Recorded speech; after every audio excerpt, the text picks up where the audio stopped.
que Ele possa ministrar uma palavra vindo direto do seu coração.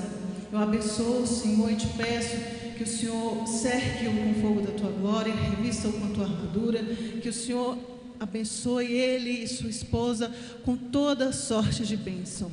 É isso que nós te pedimos e te agradecemos em nome de Jesus. Amém.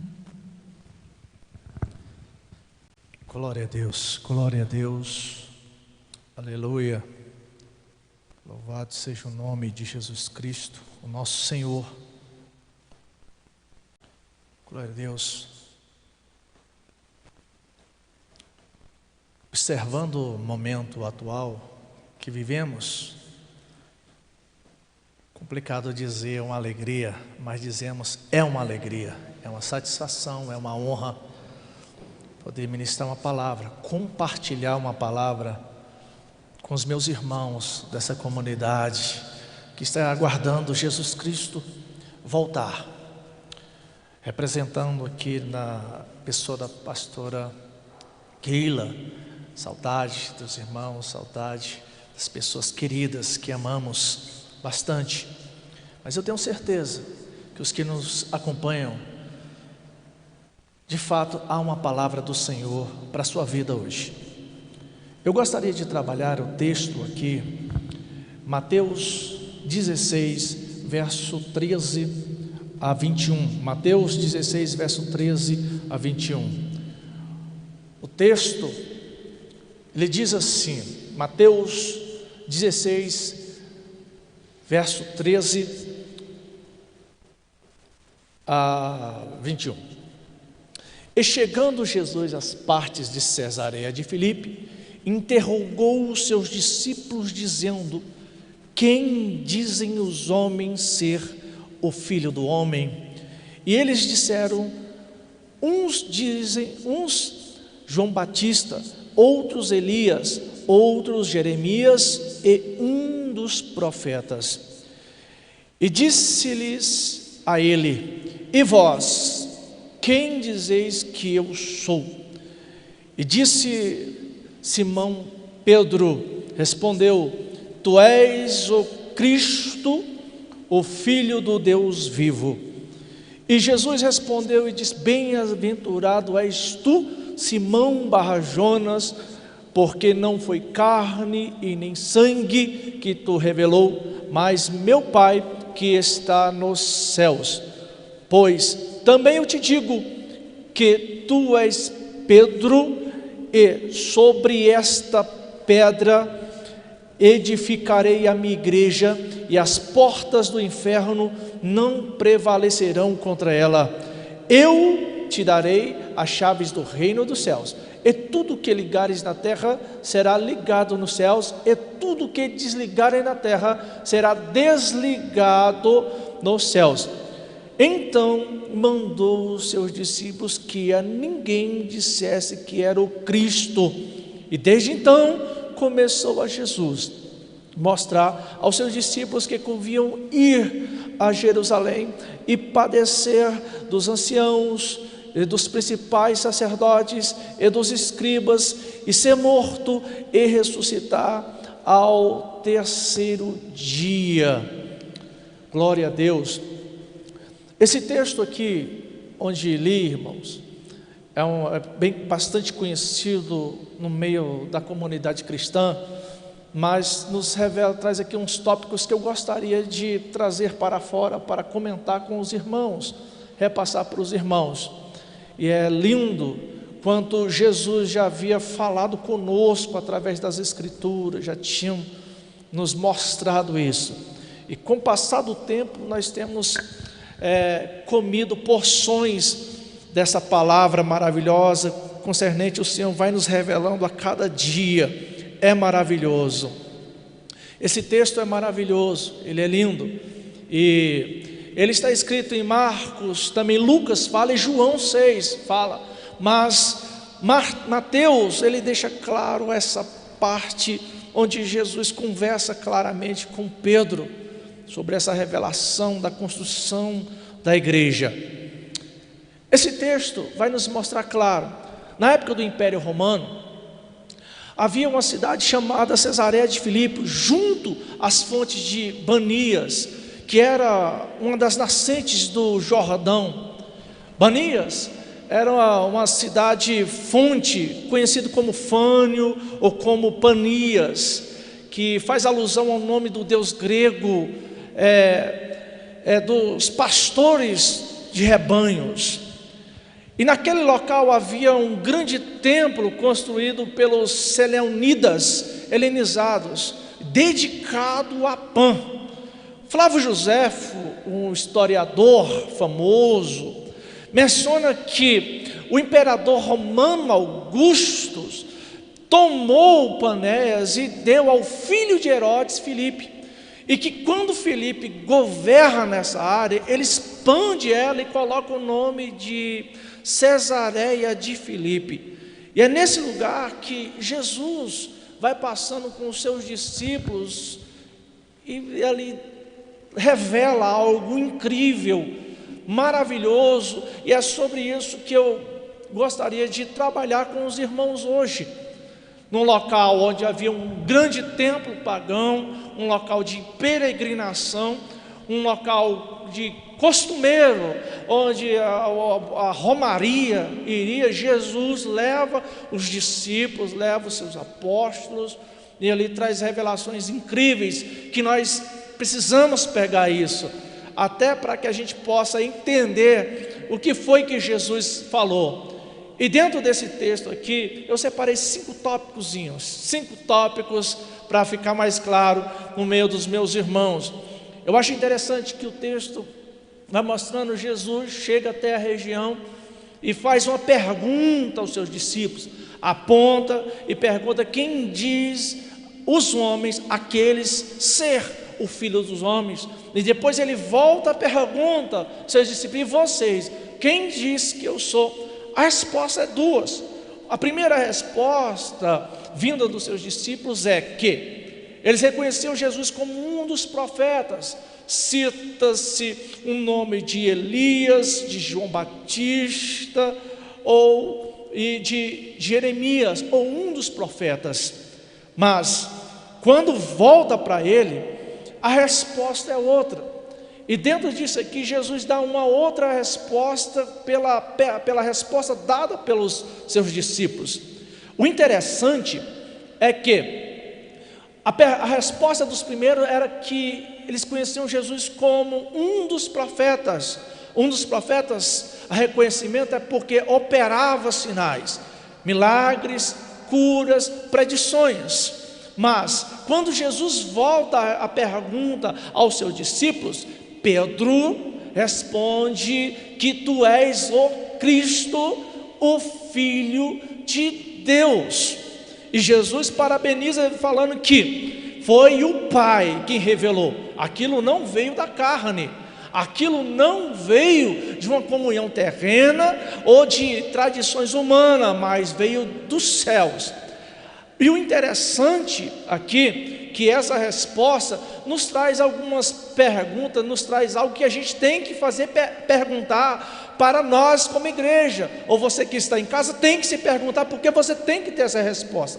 A pergunta, quem é o Filho do Homem, quem diz é o Filho do Homem, primeiro foi reconhecido como profeta, mas os discípulos reconheceram como Cristo.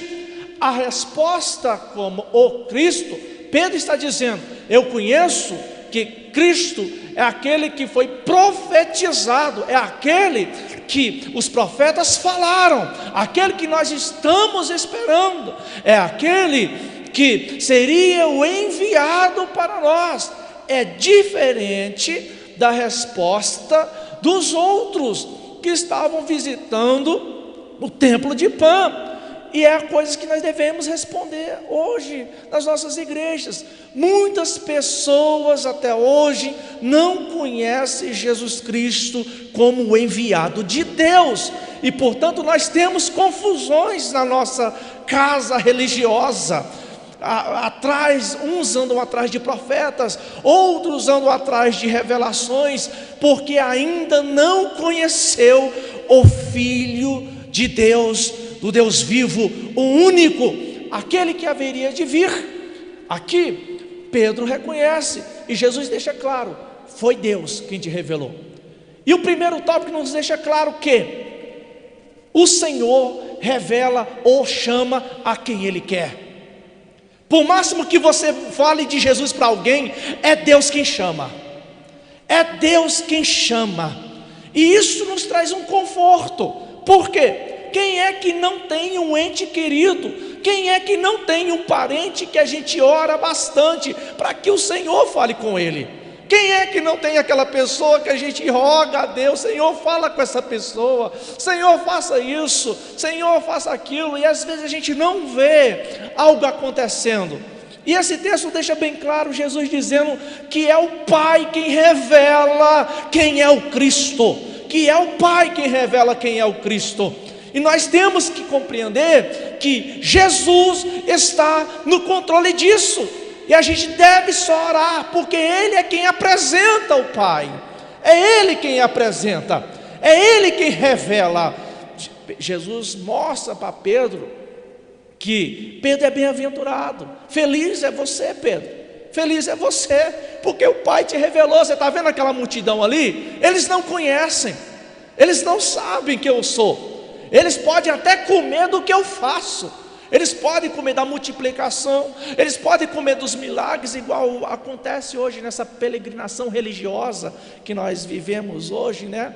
Alguns pregadores, irmãos contemporâneos, chamam isso da Babel moderna, onde as pessoas tentam construir uma grande casa alta para encontrar-se com Deus, mas apenas para se exaltar fora do Senhor, ou para provar um milagre esquisito. E muitos entram dentro dos nossos tempos atrás de uma porta de emprego, atrás de uma cura, e não conhece o Filho do Deus vivo, não conhece a Jesus, porque a igreja que conhece Jesus, ela está satisfeita pelo que tem, ela está satisfeita pelo Cristo, o Senhor. Ela sabe que se ela é pobre, é bem-aventurado são os pobres. Se ela sabe que ela está enferma, ela sabe que o Senhor está acima da enfermidade, que o Senhor está acima disso tudo, que não é problema que vai parar ela, porque nós temos um local onde o Senhor nos prometeu, que é um local eterno, é um local onde Ele vai nos levar, que o nosso foco aqui não é ser curado, o nosso foco aqui não é enriquecer, o nosso foco aqui é ter Ele, e glória a Deus, porque Ele se apresentou a nós. Isso é maravilhoso, isso é maravilhoso. E Ele fala para Pedro: bem-aventurado és tu, Pedro, porque o Pai te deu essa bênção. Ele revelou para você, Pedro, Ele revelou para vocês. E muitas pessoas às vezes não têm essa bênção, não têm essa graça, esse favor de Deus de ter conhecido a Cristo.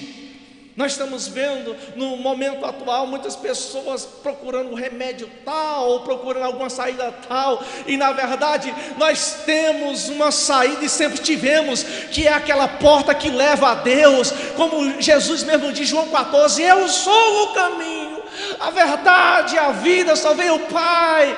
Quem for por mim, Ele sempre foi a saída, e Ele é a porta de entrada para o reino de Deus. Nós não temos esse problema. Nosso problema não é a doença, nosso problema é para onde nós estamos indo, nosso problema é para onde nós vamos. Esse é, e glória a Deus, porque Ele nos revelou Jesus Cristo, porque Ele nos revelou o Messias, porque Jesus nos completa, porque Jesus nos satisfaz, Jesus nos alimenta, Jesus nos traz essa paz. Aliás, Filipenses, Paulo vai dizer que a paz é uma pessoa, que a paz tem um nome, a paz é Cristo Jesus. Quem tem paz, quem tem segurança, quem tem está numa rocha verdadeira. Glória a Deus. Então, se você está cansado, se você está com muita dificuldade, olhe para Jesus, aquele que foi enviado de Deus Pai para você. Olhe para Ele. E quando nós continuamos andando, Jesus ainda traz uma fala muito incrível, porque Ele olha para Pedro e fala: Te digo que tu és Pedro, mas sobre esta pedra eu edificarei a minha igreja, e as portas do inferno não prevalecerão contra ela. Nós entendemos que quando ele fala esta, é um pronome de indicação, de indicativo, que está dizendo esta, que aponta para quem está falando, não aquele que está ouvindo. Ele está dizendo que esta está apontando para ele. Olha, eu te digo que tu és Pedro, mas sobre esta, quem está te falando? Eu vou edificar a minha igreja. E quando ele fala num contexto de... Você vai perceber que no verso 21 ele vai dizer que as portas do inferno não prevalecerão. Ele muda a conversa, vai dizer que ele vai para Jerusalém, ele vai ser perseguido, ele vai ser morto e vai ressuscitar. Ele começa a dizer: olha, vai acontecer coisas, vai acontecer, eu vou padecer, eu vou ser perseguido, mas eu vou edificar a igreja.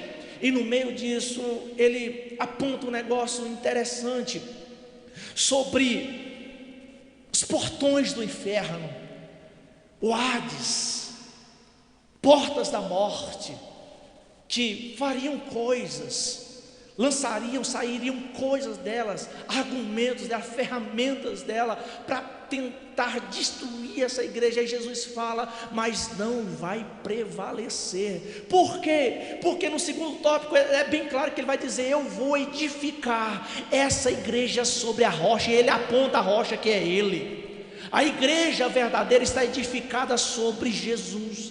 A igreja verdadeira não está edificada sobre homem. Nós pegamos um ranço, infelizmente, no decorrer da nossa caminhada. Muitas pessoas falam que o ciclo de oração sustenta a igreja, ou os irmãos mais antigos, ou os irmãos mais novos, ou a banda tal. Mas, irmão, isso é apenas fala.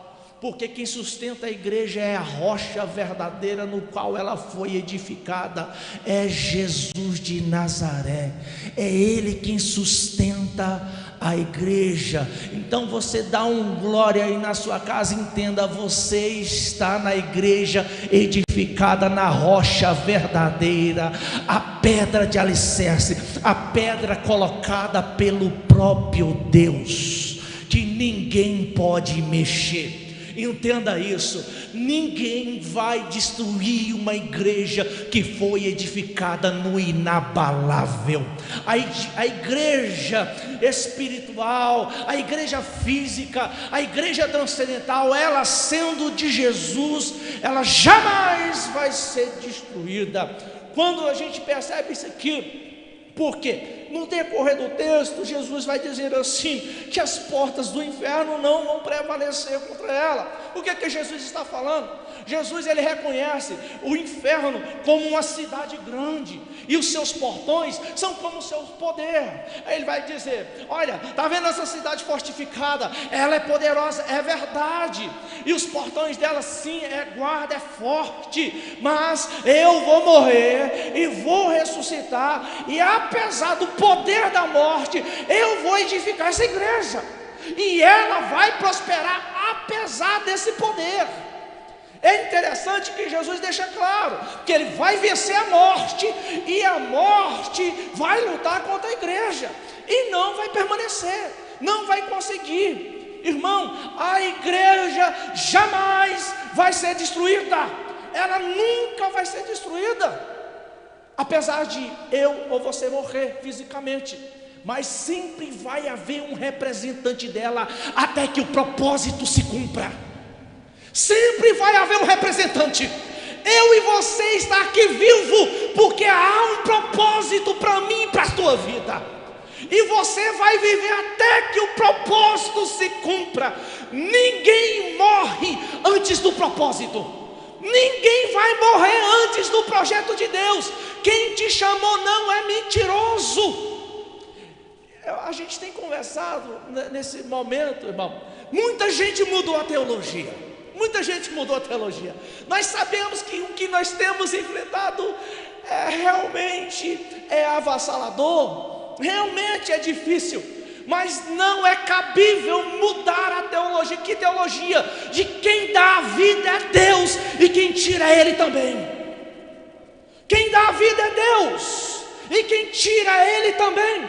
Um Deus que ressuscita o camarada que bateu o carro, um Deus que desvia bala, um Deus que cura o cancerígeno, um Deus que faz a pessoa que está em coma voltar. Ele não mudou, Ele não mudou, Ele é o mesmo Deus, Ele é o mesmo Deus. E nós entendemos por quê? Porque há um propósito estabelecido debaixo do sol, que vai ser cumprido porque é sustentado pela palavra de Deus. Aleluias! Nós precisamos entender isso. Quando ele fala dos portões do inferno, porque os portões do inferno iriam se levantar, iriam agir. E como age? Age com ferramentas de mexer na ideia, mexe no entendimento, mexe na argumentação. É Cristo e alguma coisa. Olha, Jesus falou para você, mas se você não fizer isso, não vai dar certo. Olha, irmão, se Jesus falou com você, independente do que você faça, Ele vai cumprir. Ele não te chamou porque você sabia algo, porque você fez algo. Ele te chamou porque você não sabia, porque você não era capaz, porque tem que se cumprir. Eu chamo os pequenos para confundir os grandes, eu chamo os que não são para confundir os que são. A sabedoria vem dele. Aleluias!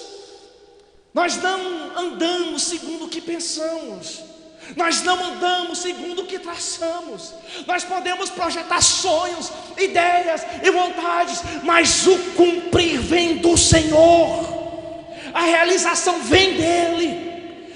Nós até assim pensamos bem. Por exemplo, a gente encontra uma bela jovem, a gente quer casar, a gente se apaixona, vê corações e estrela, aí vai andando, faz aquele projeto todo. Passa 1 mês, 2 meses, 3 meses, está tudo bem, 4, 6 meses. Daqui a 8 meses a pessoa faz alguma coisa que você se decepciona. Cadê o seu projeto? Escoou pelo caminho. Você não pode nem decidir, você não sabe nem o que você quer, porque você não sabe para onde você está indo. Mas quando Jesus te chama, Ele sabe para onde você está indo, Ele sabe o que está de trás da curva.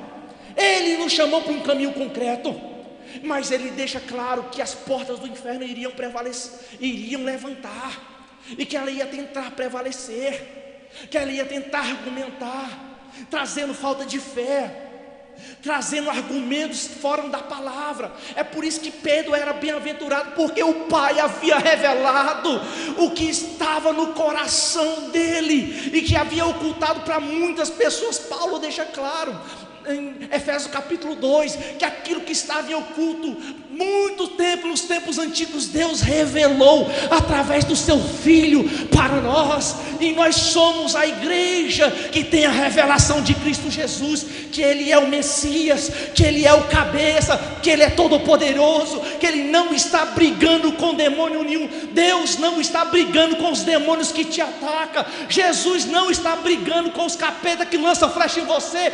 Ele já te deu poder para isso. Aleluias. Por quê? Porque Ele deixa claro que eu edificarei a igreja e darei a ela a chave do reino. A palavra chave ali é poder. Poder de ligar e desligar. E poder sobre o quê? Sobre todo o poder, sobre toda a autoridade, sobre tudo aquilo que ia sair do império das trevas, sobre tudo aquilo. Ele nos deu esse poder. Então entenda, nós já somos uma igreja capacitada do poder transbordante, do poder de Deus, porque nós temos Jesus. O problema é que muitos não andam com Jesus. Há um grande problema hoje dentro das nossas eclésias. As pessoas que dizem que Jesus é o Salvador não reconhecem Ele como Senhor. E muitos que reconhecem como o Senhor, às vezes não reconhecem como Salvador. Tem muita gente que professa: Jesus, se o Senhor me salva, mas por favor não dê pitáculo na minha vida. Não tem Ele como Senhor. Jesus, Ele é Salvador e Senhor.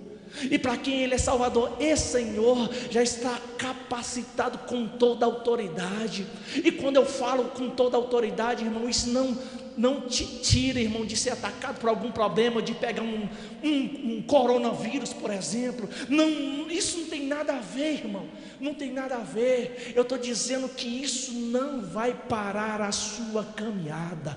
Nós temos que ter maturidade, que os irmãos que agora estão com Cristo Jesus, eles não perderam, eles ganharam.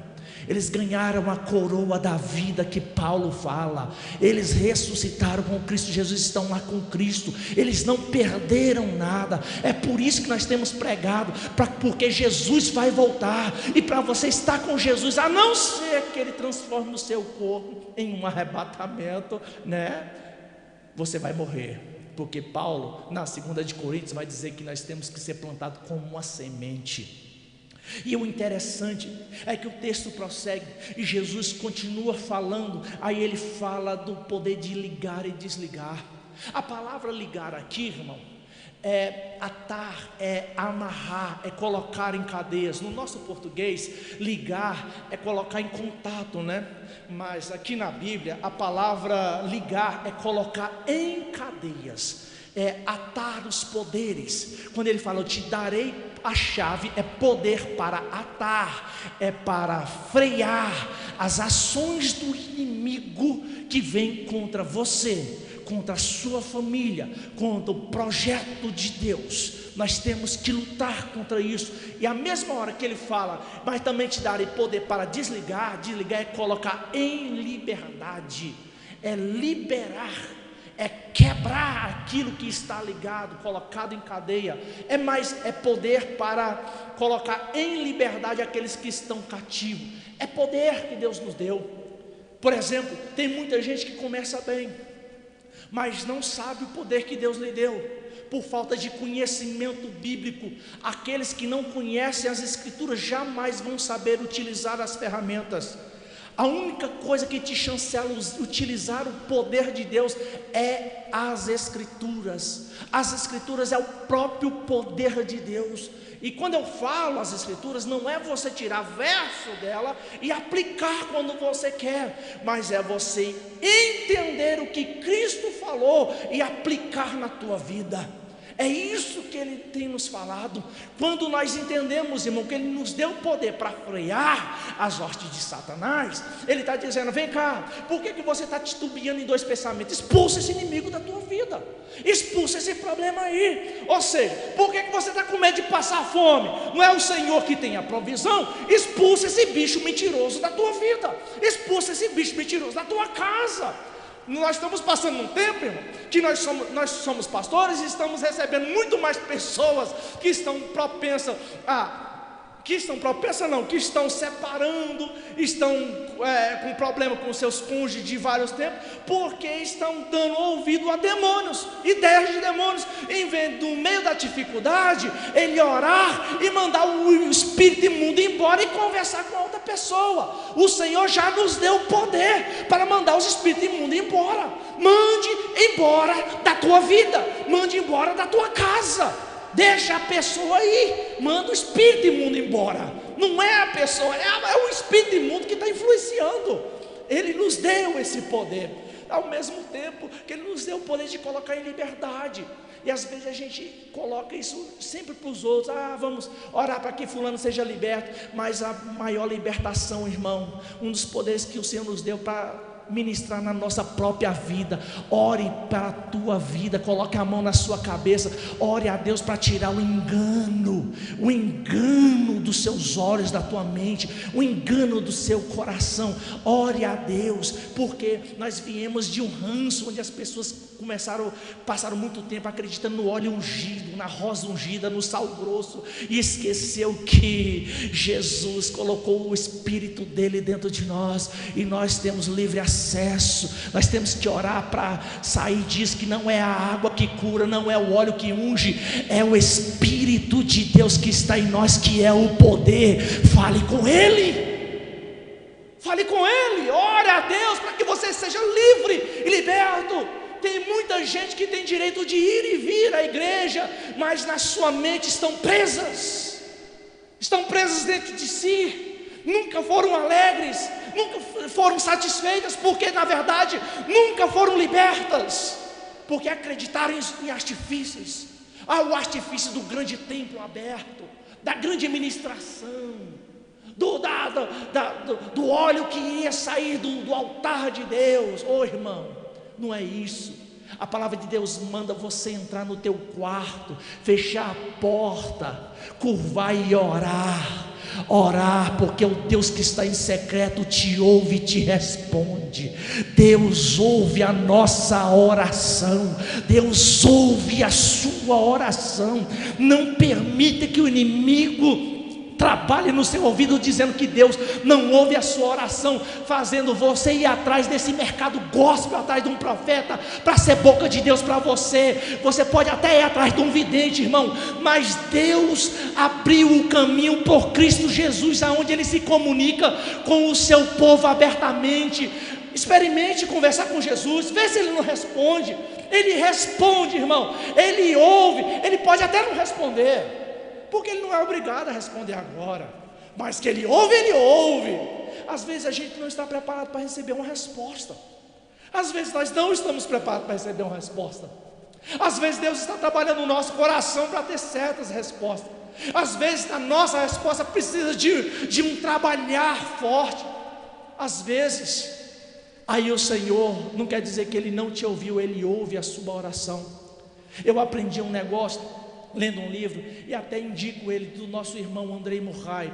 Ele é um livro assim, na escola da oração com Cristo, é o nome desse livro, Na Escola da Oração com Cristo. Ele vai dizer assim: engraçado que nós temos fé que Deus ressuscitou Jesus Cristo, nós andamos com isso forte no nosso coração, mas na hora de conversar com Ele no meio dos nossos problemas e pedir a Ele uma resposta, essa fé que nós temos que Ele ressuscitou Jesus do mundo dos mortos vai embora. A gente não acredita. Se você tiver com essa mesma fé que você acredita que você é salvo, você falar com Deus, você vai ver a resposta do Senhor na sua vida. Creia, porque o justo viverá pela fé. Creia nisso. Jesus está ensinando isso aqui. Eu te dei poder para desligar, e só usa o poder de Deus pela fé. Amém? Vamos orar ao Senhor, queridos. Eu vi ali 9 horas. O Senhor é bom. O Senhor é bom. E eu creio que essa palavra ela já tem poder em si para destravar a sua vida. Primeiro, tu sabe que trabalha, lembra-se que é Deus quem chama. Então, se você está ouvindo a palavra, foi Deus quem te chamou. E se Deus te chamou, você está seguro em Deus. E quando eu falo estar seguro, eu já repeti aqui, não quero dizer que você não bate carro, eu não quero dizer que você não pegue doença, eu não quero dizer que o inimigo não entende contra você. Eu estou dizendo que quem te chamou garante. Que quem te chamou garante. Apesar de qualquer coisa, Ele garante. Guarde isso no seu coração. E não se desgaste, porque da mesma forma que o Senhor revelou a você, pode revelar-se ao seu ente querido também. É só orar e fique tranquilo. Quem faz a obra é Ele, e Ele não vai fazer a obra de você tanto orar. Ore e confie no Senhor, Ele sabe o tempo. Segundo lugar, lembre-se que você faz parte de uma igreja indestrutível. Ela não vai ser destruída. Porque eu gostaria de lembrar uma coisa para você que está me ouvindo em casa: você já morreu, querido. Porque se você não morreu, eu te convido a ir na sua casa, colocar a mão no seu coração e entregar a sua vida a Jesus. Entregue a sua vida a Jesus. Perca a sua vida e ganhe uma com Ele. Nós não temos que ter medo da morte. A morte será o último inimigo para o nosso corpo, porque a vida que nós temos, já temos em Cristo. Nós não temos vida do mundo, nós temos em Cristo. Então perca isso. Nós já fazemos parte da igreja de Cristo, porque Ele já ressuscitou. E lembre-se do poder que Cristo te deu, de atar e desatar, atar e desatar. Não permita viver no acaso. Não permita que os dias digam como vai ser o seu próximo momento. Mas trabalhe isso em Cristo e fique na mão dEle. Ele diz como vai ser. Amém? Oremos ao Senhor. Deus de Abraão, de Isaac e de Jacó, Pai do nosso Senhor e Salvador Jesus Cristo, nós cremos no poder da Tua palavra, Senhor.